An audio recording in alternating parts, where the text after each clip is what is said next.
تو یہ جو مرد زیادہ رہتے ہیں نا عورتوں کے ساتھ، زیادہ وقت گزارتے ہیں، زیادہ داستانیں سنتے ہیں، ان میں وہ ساری چیزیں پیدا ہو جاتی ہیں۔ آپ نے ناراض نہیں ہونا، میں دعوے سے کہتا ہوں کہ جو جوان اپنی اماں کے اور ابا کے شکوے کرنے لگ جاتا ہے نا، اس نے 1.5 گھنٹہ باتیں سنی ہیں بی بی کی، ایسے مفت میں نہیں شکوے کر رہا، اس نے ہلکا ہلکا کہیں جی بھی کیا ہے، تو تب یہ ساری کہانیوں نے جنم لیا۔ آپ جس کی صحبت میں بیٹھیں گے اس کا کچھ نہ کچھ اثر، بلکہ عارف رومی تو کہتے ہیں کہ شیر کے بچے کو بکریوں میں چھوڑ دو، بکری بن جائے گا۔ شیر کے بچے کو بکریوں میں چھوڑو، وہ بکری ہے، اس لیے کہ شیروں کی صحبت بندے کو شیر بناتی ہے۔ تو جب بیٹھنا ہی نہیں ہے، باتیں ہی سارا دن یہ والی سننی ہے، ہر وقت رہنا ہی اسی داستان میں، پھر کمزور باتیں، پھر اپنے ماضی کے دکھ، پھر پتہ نہیں کیا۔ آپ نے ناراض نہیں ہونا، میں بعض جوانوں کی باتیں سن کے میرا دل کرتا ہے کہ اسے کہوں یار تو کیا بات کر رہا ہے، اپنا قد دیکھ، تو اپنی عمر دیکھ، رب نے تجھے مرد بنایا ہے، تو کمال آدمی ہے، تو کھڑا ہو۔ اگر اس طرح امت مسلمہ کے نوجوان رہیں گے تو میدانوں میں کس سے نکلنا؟ بات بات پہ رو جانا، بات بات پہ سہم جانا، حالات کے سہمے ہوئے لوگوں کو بتا دو حالات بدل جاتے ہیں، ایک جیسے نہیں رہتے۔ آپ کی طبیعت میں دلیری اور وقار ہونا چاہیے۔ حضرت اسماء بنت ابی بکر صدیق، حضرت صدیق اکبر رضی اللہ تعالی عنہ کی وہ صاحبزادیاں جو حضرت عائشہ کی بڑی ہمشیرہ ہیں، رات کو غار ثور میں مرد جاتے ڈرتے ہیں، آج بھی ڈرتے ہیں، اور جناب اسماء نبی پاک کی روٹی لے کے جایا کرتی تھی۔ پھر اللہ نے ان کو بیٹا دیا، حضرت عبداللہ بن زبیر، یہ حضور کی پھپھی کے نواسے ہیں، حضرت زبیر بن عوام عشرہ مبشرہ صحابی ہیں، ان کے بیٹے ہیں، اور یہ وہ خوش بخت جوان ہے جس کو گٹی نبی پاک نے اپنے لعاب دہن سے عطا فرمائی۔ یزیدی فوجوں کے خلاف امام حسین کے بعد جو آدمی باقاعدہ مرتب فوج کے ساتھ میدان میں آئے وہ حضرت عبداللہ ابن زبیر ہیں، مرتب کر کے اپنا لشکر لے کے نکلے۔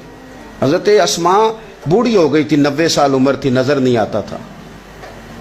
حضرت عبداللہ ابن زبیر جب لڑے یزیدی فوجوں کے خلاف تو کچھ ساتھی شہید ہو گئے، کچھ کے قدم پیچھے ہٹ گئے۔ حضرت عبداللہ ابن زبیر ماں کے پاس آئے اور ماں سے آ کے کہتے ہیں اماں میرے کچھ ساتھی کمزور پڑ گئے، کچھ شہید ہو گئے، اور یہ بڑے سخت لوگوں کی فوج سے ہمارا مقابلہ ہے، تو اس وقت تیرے ساتھ کوئی خدمت گزار نہیں، میں تیرا اکیلا سہارا ہوں، ماں تو بتا میں کیا کروں، آگے جاؤں کہ واپس مڑوں؟ نابینا ہیں حضرت اسماء، عمر ہے 90 سال، بیٹے کی پشت پہ ہاتھ رکھ کے کہتی ہیں پتر پہلے یہ بتا کہ تو حق پہ ہے کہ نہیں، تو حق پہ ہے کہ نہیں؟ ان ماؤں کی گود میں اسلام پلا کرتا تھا، حق پہ ہے کہ نہیں؟ تو حضرت عبداللہ ابن زبیر کہنے لگے اماں میں حق میں ہوں۔ تو حضرت اسماء کہنے لگے پتر پھر میدان میں جا، اور میرا پتر ایک میرے ساتھ وعدہ کر، کوئی بھی تیر پشت پہ نہ کھانا، سارے سینے پہ کھا کے آنا۔ حضرت عبداللہ ابن زبیر عرض کرنے لگے اماں یہ بڑے ظالم قسم کے دشمن ہیں، یہ آنکھیں نکال دیتے ہیں، ہونٹ کاٹ دیتے ہیں، جسم کے ٹکڑے ٹکڑے کرتے، تو سہ لے گی؟ کیا جواب ہے، کیا طاقت ہے، کیا ہمت ہے۔ حضرت اسماء فرمانے لگی پتر بکرے کو نہ صرف ذبح ہوتے وقت تکلیف ہوتی ہے، کھال اترتے وقت کوئی تکلیف نہیں ہوتی، جا میرا بیٹا میدان میں۔ حضرت عبداللہ ابن زبیر شہید کر دیے گئے، ان کی لاش مبارک مکہ مکرمہ کے چوک میں جنت المعلیٰ کے پاس لٹکا دی گئی۔ حجاج بن یوسف نے حضرت اسماء کو بلایا اور بلا کے کہنے لگا تجھے پتہ ہے تیرا بیٹا لٹکا ہوا ہے؟ فرمانے لگی ہاں مجھے پتہ ہے، یہ بچپن سے ہی شاہ سوار ہے، یہ گھوڑوں پہ رہنا ہی پسند کرتا تھا۔ اور پھر کیا جملہ کہا، حجاج کے لوگ کہتے ہیں یہ فوجوں میں اور تلواروں کی جھنکار میں کبھی نہیں کانپا تھا، پر حضرت اسماء جو نابینا ہیں ان کے جملوں نے نرزہ طاری کر دیا۔ فرمانے لگی حجاج میرا پتر لٹک گیا ہے، کہیں تیرے آگے جھکا تو نہیں نا؟ لٹک ہی گیا ہے، جھکا تو نہیں میرا پتر؟